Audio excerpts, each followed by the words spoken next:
매년 이맘때가 되면은 어릴 적이 생각나는데요. 저는 시골에서 자랐거든요. 그래서 어릴 적에 생각해 보면 한국은 이맘때면 사계절 중에 봄이지 않습니까? 긴 겨울이 지나고 이제 봄이 오는데, 그 꽁꽁 얼어붙었던 땅이 녹고 이제 봄이 올 때 가장 인상적인 것은 뭐냐면, 그 들녘에 나가 보면은 개나리꽃이 노랗게 피고, 또 산에 보면은 모든 가지가 앙상한데 진달래, 분홍빛 진달래가 하사하게 피어오르는 그런 모습들을 봅니다. 그 어린 마음에 괜히 그 꽃이 피어오르는 모습을 보면 막 흥분하는 거예요. 괜히 기분이 좋고. 그래서 온 들녘을 이리저리 뛰어다녔던 기억이 있습니다. 우리의 삶 가운데도 가만히 생각해 보면 앙상하게 메말른 나무가지처럼 추운 겨울이 있는가 하면 죽음을 뚫고 피어나는 새싹처럼 그 희망의 봄, 소망을 가지고 살아가는 그런 봄의 시절이 우리 가운데도 있는 것 같습니다. 여러분은 현재 어떤 모습입니까? 추운 겨울을 보내고 있습니까? 아니면 생명이 솟아가는 봄처럼 영적인 기쁨과 즐거움 가운데 살아가고 있습니까? 오늘 하나님께서 주신 에스겔 37장의 말씀은 에스겔이 바벨론 침입으로, 2차 침입으로 인해서 포로로 바벨론으로 잡혀갔습니다. 바벨론에 잡혀가서 거발 강가에서 받았던 예언의 말씀이에요. 이스라엘 백성들은 바벨론에 잡혀가서, 포로로 잡혀가서 델라빕이라는 지역에 공동체를 이루며 살았습니다. 당시대의 강대국은 어떤 나라냐면 바벨론입니다. 이 바벨론이라는 이 나라는 이스라엘을 3차례 침공을 합니다.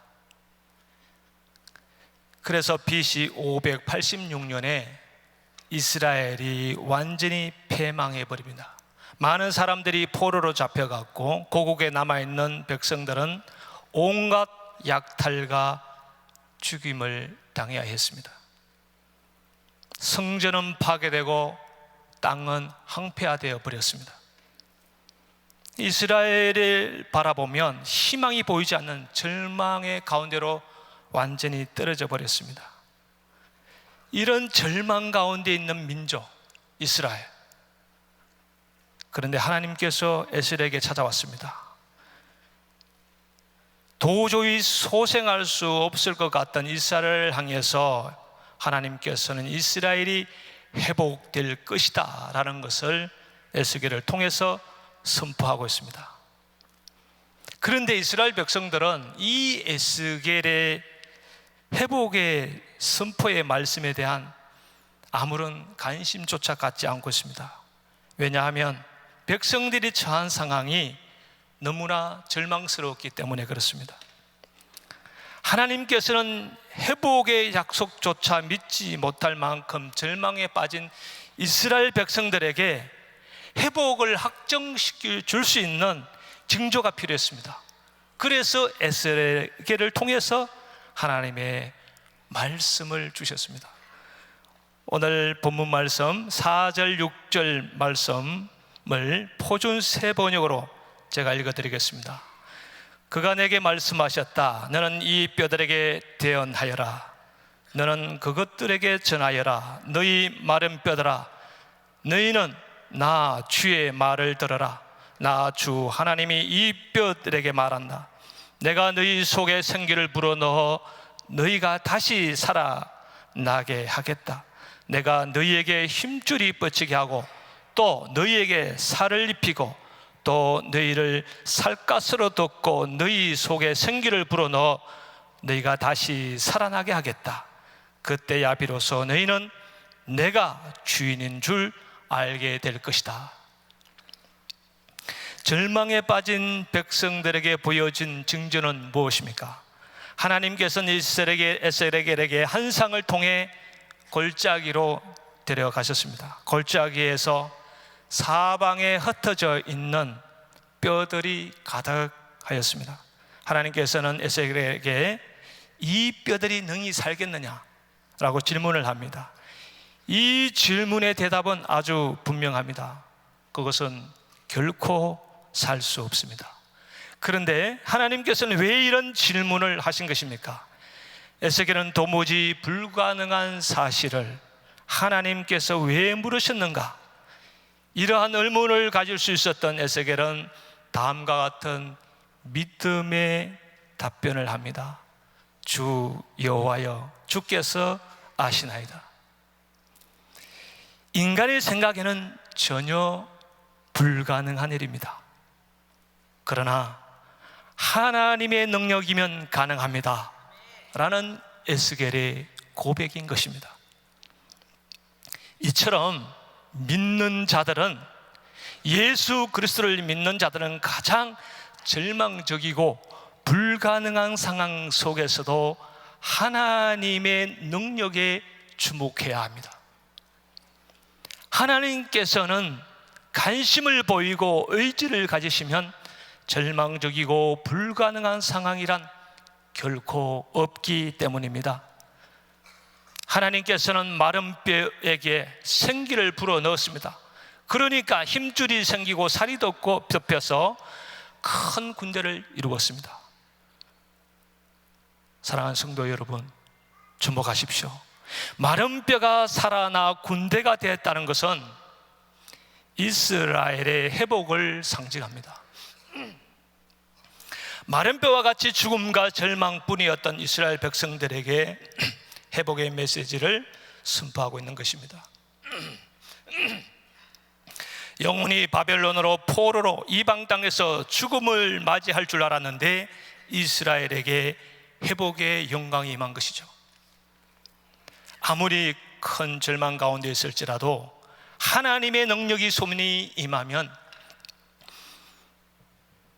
절망에서 회복의 기쁨을 보게 되는 것입니다. 회복은 하나님의 능력에 있습니다. 신앙적 회복이란 그러면 무엇을 말하는 것입니까? 단순히 삶의 위기를 모면하는 것이 회복일까요? 아닙니다. 가난해서 부한 삶으로 변화하는 것이 회복일까요? 이것도 아닙니다.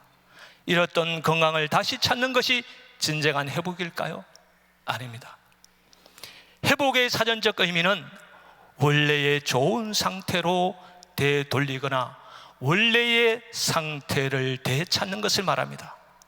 그러나 성경적 회복의 의미는 영적 회복을 말합니다. 모든 죄로부터 돌이켜 하나님을 경외하는 백성으로 돌아가는 것입니다. 그럴 때 전인적 회복이 일어나는 것입니다. 이스라엘 백성들이 무엇 때문에 마른 뼈와 같이 영적 죽임을 당하셨습니까? 하나님을 따르지 않고 온갖 우상을 섬기며 인본주의적인 삶을 산 결과입니다. 그렇다면 우리의 영적 상태는 어떻습니까? 마른 뼈와 같이 영적 생명을 잃어버리지는 않았습니까? 믿음 생활은 하지만 영혼에 갈급하지는 않습니까? 가슴이 답답하고 영적 만족을 누리지 못하고 있지는 않습니까? 매사에 염려와 걱정, 근심으로 우울하지는 않습니까? 하나님께서는 오늘 본문 말씀을 통해서 영적 회복의 길을 우리에게 제시하고 있습니다. 첫 번째 영적 회복의 길은 하나님의 말씀이 선포될 때 일어납니다. 할렐루야. 오늘 본문 말씀 7절 8절 말씀 우리 다 같이 함께 읽어보겠습니다. 이에 내가 명을 쫓아 대언하니 대언할 때 소리가 나고 움직이더니 이 뼈 저 뼈가 들어맞아서 뼈들이 서로 연락하더라. 내가 또 보니 이 뼈에 힘줄이 생기고 살이 오르며 그 위에 가죽이 덮이나 그 속에 생기는 없더라. 흩어져 있던 뼈들이 서로 연결되고 힘줄이 생기고 살이 오르고 가죽이 덮어지는 놀라운 기적이 일어났습니다. 어떻게 이런 일이 가능합니까? 하나님의 말씀을 믿고 선포하니 능력이 나타난 줄로 믿습니다. 에스겔이 능력이 있어서가 아닙니다. 하나님의 말씀을 받고 믿음으로 선포했을 때 죽은 뼈들이 살아나는 기적이 일어난 것입니다. 기억하십시다. 하나님의 말씀이 선포될 때 말씀대로 이루어지는 기적이 일어날 줄로 믿습니다. 하나님의 말씀은 능력이 있습니다. 하나님께서 사무엘하 22장 31절에서 다음과 같이 말씀하십니다. 하나님의 도는 완전하고 여호와의 말씀은 정미하니 저는 자기에게서 피하는 모든 자에게 방패시로다 라고 말씀하십니다. 무엇 때문에 말씀이 우리의 방패가 되는 것입니까? 선포되어진 하나님의 말씀을 믿고 순종하는 자들에게는 말씀대로 이루어지는 능력이 나타나기 때문인 줄로 믿습니다. 말씀의 능력을 경험하게 되면 우리의 영혼에 만족과 기쁨이 넘쳐 흐르게 됩니다. 에스겔을 다시 생각해 보십시다. 죽어있는 마른 뼈들이 어떻게 살아날 수 있었습니까? 하나님의 말씀이 선포되었기 때문에 기적이 일어났습니다. 그렇다면 우리도 말씀의 능력을 경험하며 살기 위해서는 어떻게 해야 할까요? 하나님의 말씀을 선포하시기를 바랍니다. 하나님의 말씀을 담대히 선포해야 합니다. 우리는 예배나 성경 공부를 통해서 많은 하나님의 말씀을 듣고 은혜를 받습니다. 그런데 이 은혜로 끝나면 안 됩니다. 오늘 예배 드리고 하나님 말씀을 받고 말씀이 좋다, 은혜된다, 이것으로 끝나면 안 된다는 것입니다. 하나님께로부터 받은 말씀을 우리의 입술로 선포해야 합니다. 믿음으로 선포할 때 능력이 나타납니다. 생각으로 그치면, 마음속에 머물러 있으면 능력이 나타나지 않습니다. 받은 말씀을 우리의 입술로 담대하게 선포해야 됩니다. 사도행전 3장에 보면 베드로와 요한이 안전뱅이를 고치는 기적의 이야기가 나옵니다. 기도하기 위해 성전으로 올라가는 길에 나면서 안전뱅이를 만나게 됩니다. 안전뱅이는 구걸을 합니다. 베드로와 요한은 예수의 이름으로 선포하였습니다. 사도행전 3장 6절 말씀에 보면 베드로가 가로되 은과 금은 내게 없거니와 내게 있는 것으로 내게 주노니 곧 나사렛 예수 그리스도의 이름으로 걸어라 하고 선포하였습니다. 하나님의 말씀이 선포되고 그 안전뱅이에게 손을 잡아 일으키자 발과 발목에 힘을 얻고 뛰어 걸으며 하나님을 찬양했습니다. 할렐루야. 하나님의 말씀의 능력이 나타난 것입니다. 말씀을 믿고 선포하면 이렇게 전인적인 치료가 일어나는 회복의 역사가 일어날 줄로 믿습니다. 오늘 이 시간에도 말씀이 선포될 때 우리의 영과 혼과 육이 회복되는 역사가 일어날 것을 믿으시기 바랍니다. 히브리서 4장 12절에는 주님께서는 다음과 같이 말씀하셨습니다. 하나님의 말씀은 살았고 운동력이 있어 좌우의 날선 어떤 것보다도 예리하여 혼과 영과 및 간절과 골수를 찔러 쪼개기까지 하며 또 마음의 생각과 뜻을 감찰하나니라고 선포하셨습니다. 선포된 하나님의 말씀처럼 지금 이 시간에 성령 하나님께서 우리의 혼과 영과 및 간절과 골수와 마음에 있는 모든 연약함을 치료할 줄로 믿습니다. 하나님의 말씀을 받고 믿음으로 입술을 선포하십시다. 그래서 하나님 말씀대로 이루어지는 우리의 삶이 되도록 하십시다. 하나님의 말씀이 우리 입술로 선포될 때에 우리의 모든 연약함이 완전함으로 회복되는 것입니다. 육신이 연약한 가운데 있는 어떤 성도님의 이야기입니다. 머리가 너무 아파서 병원을 찾았는데 진찰 결과 뇌종양이 발견되었습니다. 뇌종양이 발견되면 어떻게 해야 합니까? 수술을 해야 되지 않습니까? 그런데 그 위치가 너무나 위험한 곳에 있어서 의사들도 수술은 불가능하다고 말했습니다. 인간적으로 생각하면 이것은 절망이지 않습니까? 그 뇌종양이 악성으로 변하거나 그것을 제거하지 않으면 어떤 일이 벌어질지 아무도 장담할 수 없습니다. 이분에게는 너무나 절망스러운 소식이었습니다. 그런데 건강한 사람들보다 더 건강한 정신을 가지고 살아가고 있습니다. 그분이 이런 고백을 했어요. 하나님께서 내 종양을 이미 고쳐준 줄 믿고 선포하였습니다. 할렐루야. 하나님의 말씀을 의지하여 선포했다는 것입니다. 그러니까 내 종양을 가지고도 기쁘고 즐겁게 살아가는 모습을 보게 됩니다.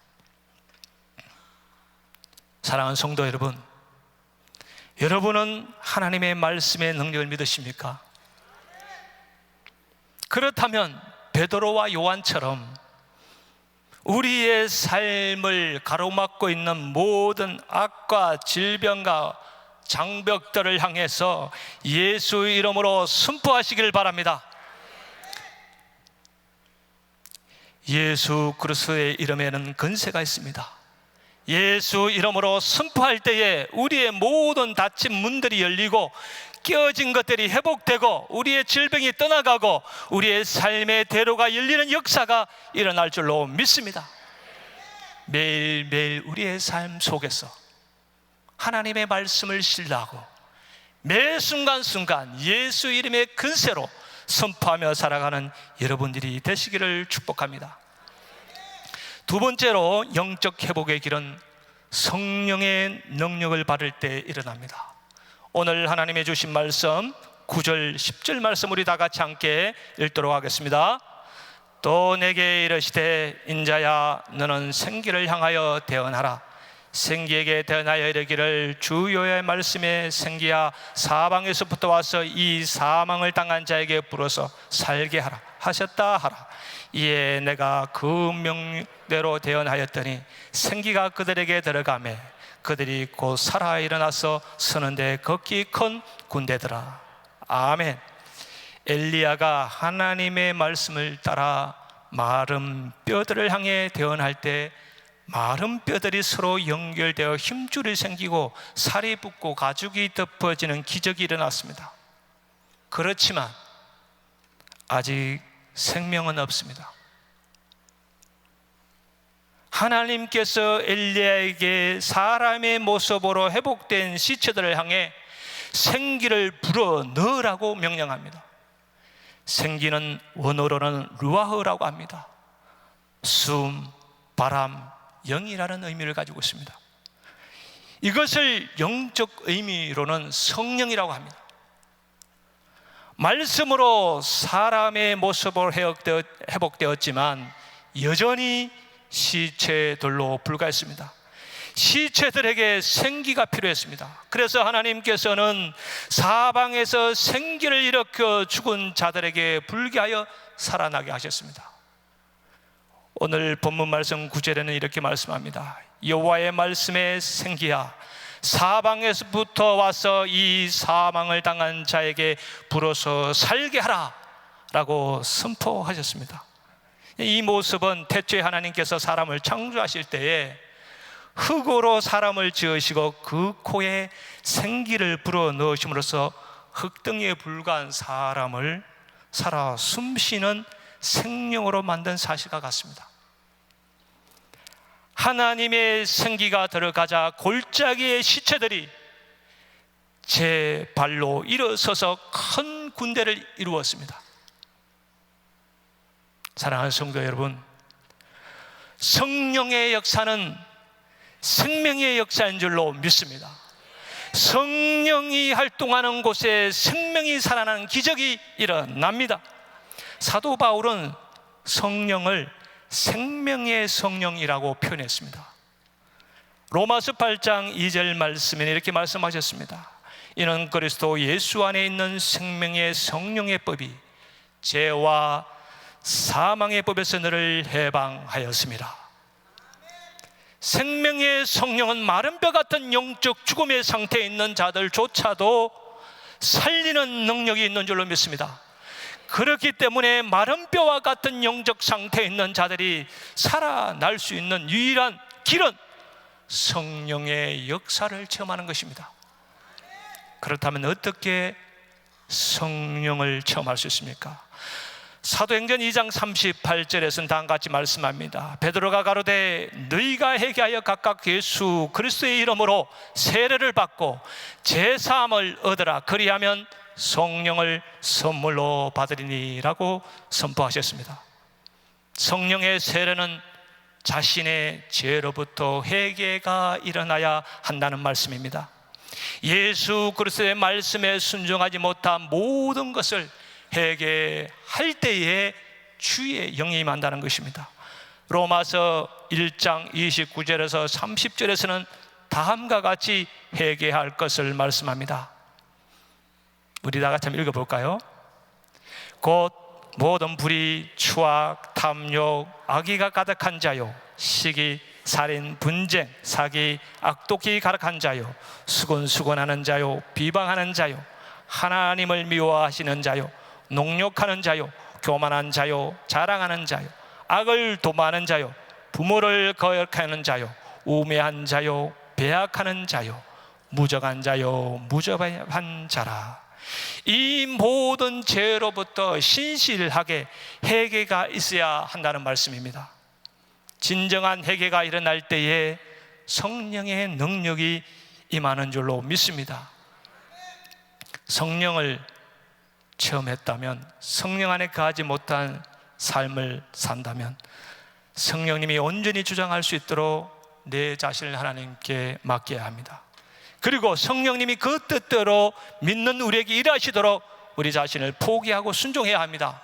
그러면 성령님이 믿는 자들의 삶에 생명의 충만한 은혜가 임하는 것입니다. 저는 지난 고난 주간에 금식을 했습니다. 성금요일 날 정심을 금식했습니다. 여러분은 하루 종일 금식했죠? 죄송합니다. 목사가 돼서 한 끼밖에 금식 못해서 정심을 한 끼 금식하는데 이번에는 유독 얼마나 배가 고프든지 그 짧은 정심 시간, 저녁까지 시간이 얼마나 길게 느껴지든지 그때 제가 예수님이 십자가 위에서 당하신 고난을 생각하게 되겠더라고요. 주님은 그 고난을 당하면서 얼마나 그 시간이 길게 느껴졌을까. 그것이 묵상이 끝나고 드디어 밥 먹을 저녁 시간이 다가왔습니다. 교회 사무실에 있다가 얼른 달려가서 집으로 저녁을 먹는데 저녁이 얼마나 맛있던지, 별로 반찬은 좋지 않았는데 있는 것 이것저것 막 닥치는 대로 먹었습니다. 배가 불러요. 이와 같이 육신의 몸도 배가 부르면 행복합니다. 여러분은 그렇지 않습니까? 여러분은 오직 말씀과 기도의 사람들이시군요. 죄송합니다. 목사가 돼서 맨날 먹는 것만 타령하고 참 역시 우리 은혜교회 영성은 대단해요.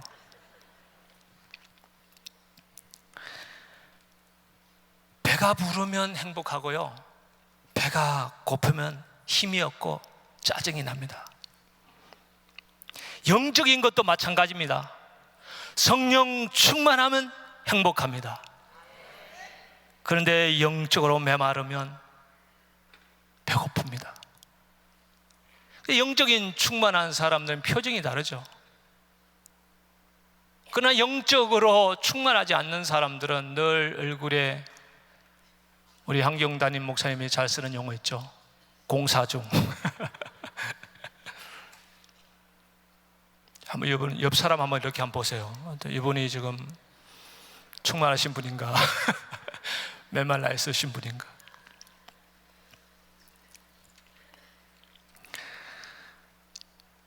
여러분, 여러분의 영적 상태는 어떻습니까? 여러분은 지금 어떤 영역에 속해 있습니까? 충만한 가운데 있습니까? 영적으로 갈급한 가운데 있습니까? 우리 모두는 성령의 충만함으로 영적인 부유함을 누리십시다. 교회 역사 속에 보면 마른 뼈와 같은 영적 죽음의 상태에 있었던 민족이 부흥의 역사를 이루었던 이야기가 있습니다. 1907년도 1월 평양 장대현 교회에서 시작한 부흥운동입니다. 이 부흥의 불길이 붙기 시작한 동기 중에 하나가 길선주 장로가 인도하는 새벽기도에서 시작되었습니다. 새벽기도로 준비된 사경회에 그때가 1월 14일입니다. 저녁 집회 때에 북장로 선교사였던 블레어라는 분이 고린도전서 12장 27절을 가지고 설교했습니다. 우리는 모두 그리스도의 몸이요 그의 지체들이라. 그 설교가 끝난 이후에 그곳에 성령의 불길이 떨어졌습니다. 이때 놀라운 일이 일어났습니다. 길선주 장로는 성령의 감동을 받고 대중 앞에 나가서 자신의 죄를 회개합니다. 그 내용이 지금 계속 기록되어져 우리에게 들려주고 있는데요. 그의 고백입니다. 나는 아간과 같은 자입니다. 나 때문에 하나님께서는 복을 주실 수가 없습니다.